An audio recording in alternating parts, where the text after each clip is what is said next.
The Galaxy Z Fold series may not feature the greatest phone cameras Samsung has to offer, but that is not the goal. Instead, the Z Fold is designed to be a multitasking powerhouse, which is why it has 3 cameras on the back and 2 selfie shooters on the cover and main screens. Let's take a look at what the Samsung Galaxy Z Fold 5 has to offer in terms of camera hardware and performance. There were some crazy claims circulating a while back that the new Samsung Z Fold will include a larger 108-megapixel main sensor for its primary camera.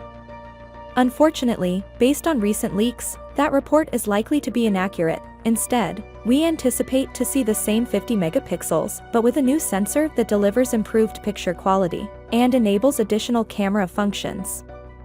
The telephoto and ultra-wide cameras are not expected to change. However, some speculations concerning new sensors are ambiguous about how many and which cameras will get them, so we may see more than one shooter receive a sensor update.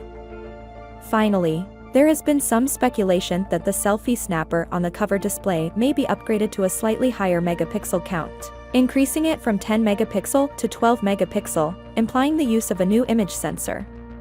The Galaxy Z Fold 5 will most likely contain 4 cameras on its back, including a wide-angle, ultra-wide, and telephoto lens, as well as 2 selfie cameras hidden under the cover and main screens.